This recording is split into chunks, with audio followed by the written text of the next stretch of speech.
Chapter 7. The Winds of Change. It was a bit of a chore getting out of bed Monday morning. Tommy was sore from dancing with the horse and all the extra walking back and forth to the Levi's farm over the weekend. He woke extra early to go feed the horse and let him out to pasture.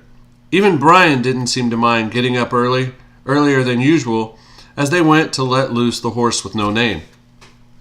Brian brought carrots to give to the horse, but when they got there, he wouldn't venture toward him. Tommy put a rope on the gentle giant and led him over to the gate so Brian could feed him a few carrots. And then they let him loose in the field. After hurrying back to make breakfast, Tommy reviewed his schedule for the workday, while Brian got ready to leave for school. "Do you have anything else to say about missing the bus and school?" Tommy asked as they rode to the bus stop. "I'm sorry," Brian offered. "I won't do it again, but I hate being there alone waiting for the bus." "Next time, try talking to the horse while you wait," Tommy reasoned. "I'll try." All of the niceties of the weekend faded as soon as Tommy walked into the office and found one of those little yellow sticky notes on his screen again. He could feel the walls closing in and his blood beginning to rise and to thicken. He sat down to read the note. It was from Michael, asking him to have lunch, off the record, and off the radar. The off the radar part threw him. So he texted Michael and asked, "So by off the radar, you're wanting to meet with me in private?" ? Michael shot back, "Yep, and let's keep it between us." Tommy muddled through the day, dredging through complaint after complaint from different departments and his staff, who were fed up with the other departments. After putting out one fire after another, he made his way over to Michael's area and asked him what was up. Michael said they would talk about it at lunch and asked that he would meet him at Taco Sam's at 1 p.m. In a hushed tones, he asked Tommy to not let anyone know where they were meeting. Tommy agreed. A heavy stone beginning to form in his chest. Now he had added worry of what was about to happen to lunch. Had his longtime friend switched sides and agreed to lure him away from the office so Mr. Mabey could have his office cleaned out while having him fired in a public place? He'd never had these thoughts before. Had it gotten so bad so fast? How had it gotten so bad so fast? They had all been so happy just a few weeks earlier. Now, he didn't know which day was going to be his last at Cinetos S. Time seemed to slow as Tommy waited for lunch. Finally, he headed to Taco Sam's, where he was surprised to see both Michael and Denise waiting in the parking lot.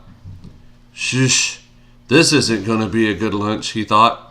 Before he got out of his truck, he felt the stone in his chest become a boulder. The walk to meet his once smiling and once friendly staff, whom he'd always thought to be more friends than employees, now seemed like the walk of shame to the firing squad. After a cordial greeting, they entered the restaurant and asked to be seated outside, away from everyone. Michael, who was not known for being short on words, went right into what he called the elephant in the room. "Tommy, we love you, and we've been with you for a long time, but we are at our breaking point, and we have always had our back. You have always had our backs, even when we were, well, in the wrong. You've always found a way to pull us together and make us a family. The other day, you turned your back on us and joined the other side." Tommy started to give his reasons, but Denise raised her voice and took an ominous tone. You're about to see the country in me if you don't sit there, listen to what we're trying to say." Tommy sighed, then sat back to listen. Denise said, "You need to write this down, so we brought you some paper. We need you to answer a few things for us, or we're not going to make it through this. Not just the local team, but offshore is falling apart as well. Most of us have been with you for long enough to go through your boot camps of reading books, playing games, relentless team-building exercises, and driving us to be more than just employees. You were always reminding us to come into work with positive attitudes, work as a team, and care for one another. We've memorized and embodied our mission and vision for you. Now, we hardly see you, and when we do, you're late for meetings. That would have never been acceptable to you before. When did we fall so far down the rung that you don't follow what you teach?" Tommy sat there in silence, letting Denise's accusations hang in the air. "Let me ask you a question. Do you believe that you and the other senior leaders around here are upholding our values and our mission?" Denise paused for a moment to let the question sink in, but continued before Tommy could comment. "We want to know why we should stay here. What are you going to do to make things better? We are not reading any more books, and we're damn sure not going to do any more team building until we see it, feel it, and live it. And, Buster, you need to come up with what it is, and I would do it quickly if I were you," she growled. "Denise," Michael exclaimed. "I'm sorry," she replied, "but I've been here for many years, and I have never seen it this bad. I can't take much more of it." "Sorry," Michael said to Tommy in his mocking southern drawl. "Tommy, we didn't mean for this to come out so bluntly, but I guess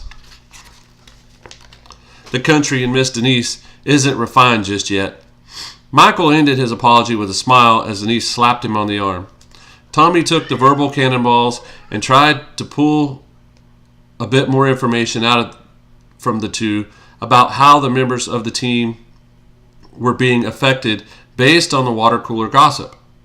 He assured them he was working on ways to formalize the new transition plan, as well as find ways to get everyone's work-life balance back into a manageable level.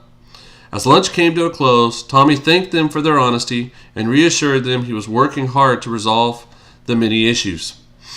On his way home from work later that day, Tommy wondered what to do about the horse. He was tired, and after a difficult day, he wanted to finish up and try to get to bed, ultimately deciding to leave the horse out all night.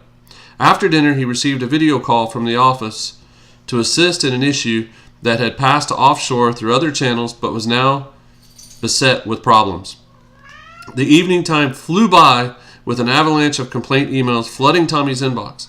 With the superpowers only a small child has about asking why and when, Brian dropped horse questions all evening. Tommy was exhausted and frustrated, and the last thing he wanted was Brian pressing him about putting the horse in the barn.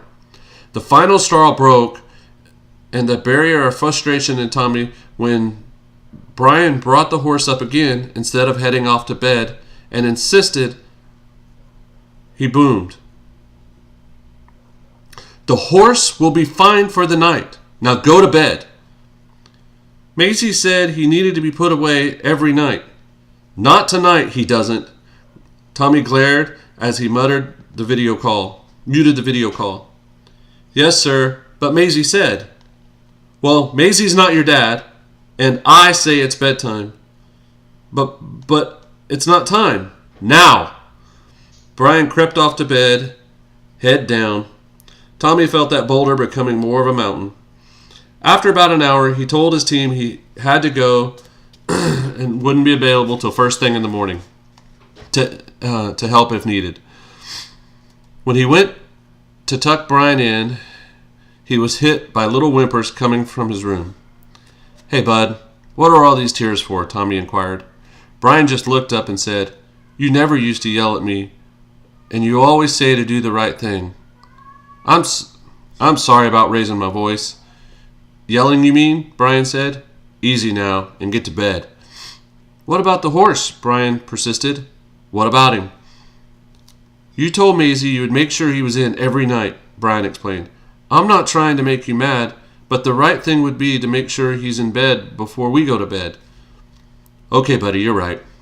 And I need to go do the right thing," Tommy said. "I'll make sure he is in before I go to bed, okay?" "Sweet. I'm going to feed him with you in the morning," Brian chirped. That night, the horse of a few new names.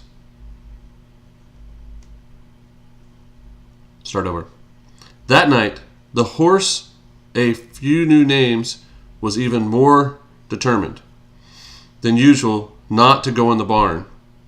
During his tribulations, Tommy learned not to wear his good work shoes in the pasture. The work week churned on towards Thursday, with more of the same long hours and frustration brewing under the surface for Tommy. As he went to feed the horse with Brian after dinner Thursday evening, his curiosity about what would happen if with the horse grew. He was glad Brian liked feeding him in the mornings and helped corral him at night, but all the chores left little time for much else. At dinner, Brian nervously said, "I have a note for you." "Really? From whom?" Tommy said. Brian sat looking down at his dinner plate for a moment before answering, "Well, it's from my teacher, and I don't think you're going to be happy, so I'm going to finish dinner before I get it for you." "Why do you need to finish dinner before I read it?" Brian glanced up. "That way I get to my dessert before I might have to go to my room." Brian, give me the note," Tommy insisted. Now?" "Yes, now." Brian pulled a crumpled paper from his pocket and sullenly slid it across the table to Tommy. The note read, "Dear Mr. Divers, I want to bring a few things to your attention. For the last few weeks, Brian's work has been falling well below his normal average. His behavior has also been slipping. As he has become increasingly argumentative with the student aides, this week has been the worst. For 3 nights in a row, he did not complete his homework and turn it in the next day. I know you're very involved in his schoolwork and are making sure everything is okay. Please have Brian discuss with you the plan we've made for him to turn it in, to turn in his missing work by Monday. Thank you for your continued support. Miss C. Reese." As Tommy looked over the top of the note, he noticed Brian was well into his bowl of his favorite ice cream. With a sheepish demeanor, he looked like a puppy that had just been caught sitting on the family couch. Tommy recalled when he himself had been in this type of predicament at his age. Brian sat waiting to hear his fate. After a few minutes, which seemed like eternity to Brian, Tommy asked a probing question about Brian's time at school and if he liked his teachers and his classmates. As well as discussing homework time, they spent the rest of the night discussing why there had been so much slippage, and Brian agreed to be more focused on work and school. That night, Tommy sat up working, thinking about all that had changed. Life had been so good just a few months earlier, but since Sanitas S started its evolution, everything had taken a downward spiral. The next day, another blur of what was becoming to be the norm, with most of his time spending firefights. When he departed the office on Friday, Tommy felt a world of relief that the weekend was here. Even though he would be working from home almost all weekend, at least it would be away from the cubicle forest. Stopping off for groceries, he wondered if Maisie was going to be coming around this weekend and whether maybe he should pick up a few extra items. He got his answer as he pulled into the driveway and noticed Brian over at the Levi's house, walking with Maisie towards the hay barn. The sight made Tommy tired. He knew he still had dinner to cook and a dance of getting the horse back into the barn for the night. After putting the groceries away, he headed over to claim his wandering boy.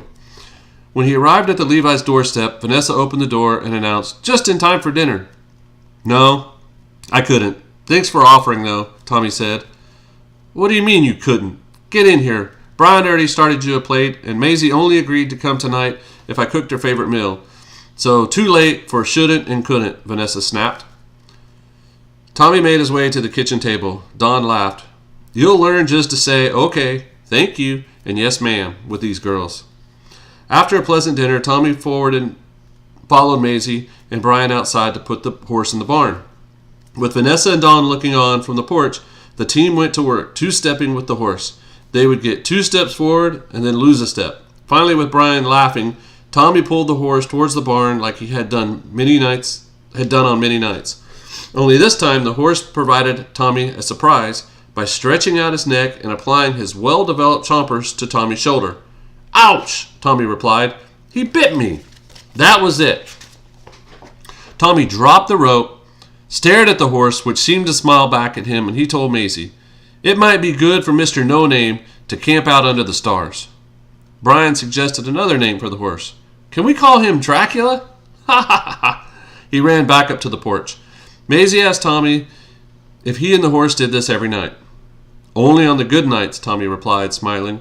She suggested a break to allow them both to settle down.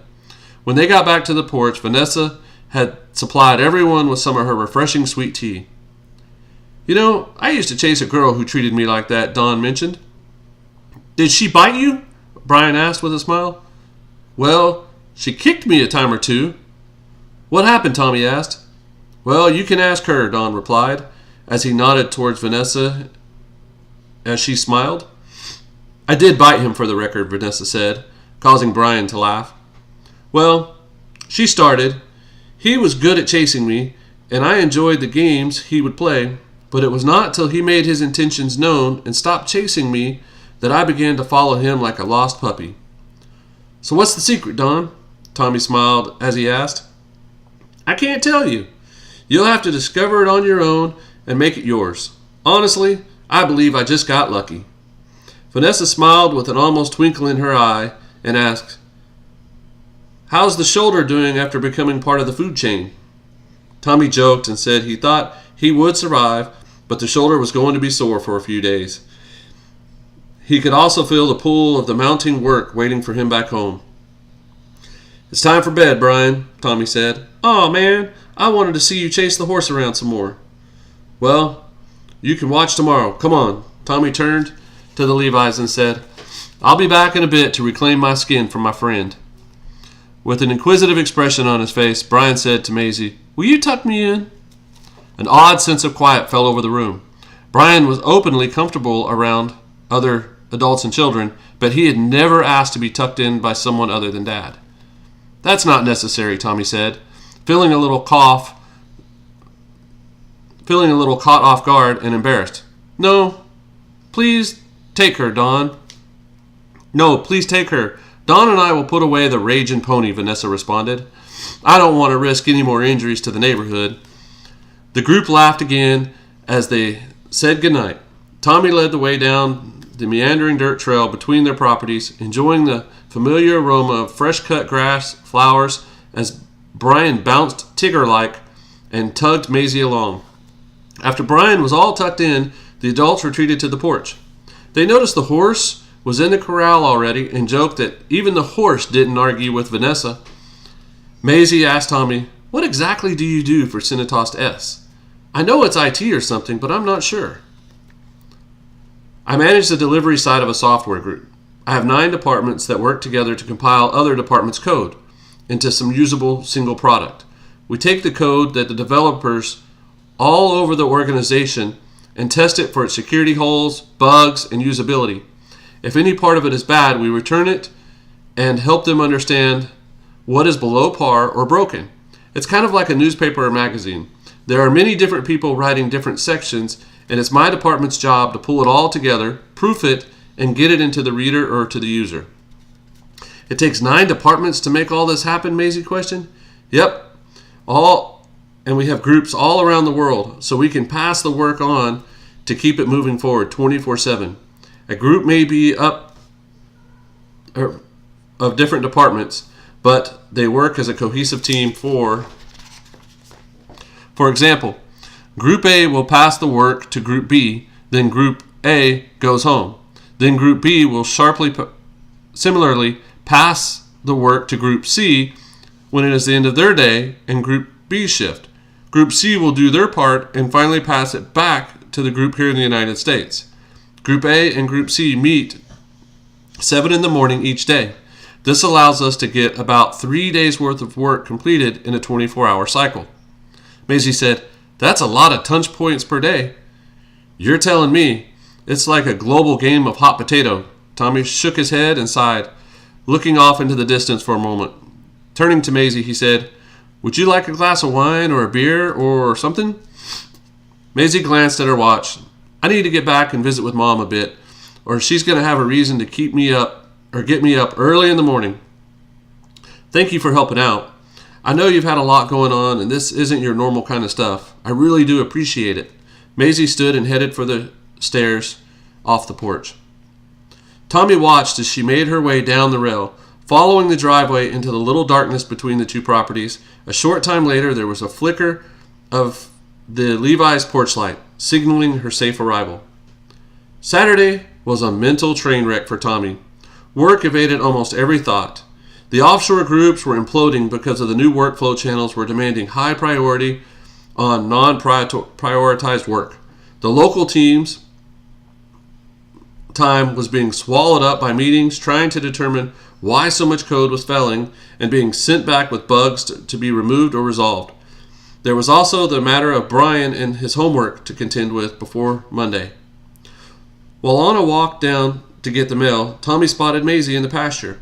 He grabbed the mail and then walked over to the fence and invited her to come up and experience some bachelor-style home cooking later. She offered to come over about 3 in the afternoon to visit and help around the kitchen, but Tommy pushed for about 5:30 so he could help Brian with his homework, including learning a song for an upcoming play, in which Brian would be singing with his classmates. She inquired if she could come over around 4 to see what homework was like for little people these days. Tommy was reeling from thoughts and impeding from the work disaster, burning out of control and waiting for him back at the house, so he smiled and acknowledged 4 p.m. would be fine. Brian got his homework finished in record time and magically put up no fuss when Maisie reviewed it with him before dinner. Maisie watched in wonderment as Tommy did not burn down the kitchen while preparing dinner. Brian, always quick on his feet, was able to get in a few shots about burnt eggs before running for cover and being summoned to set the table.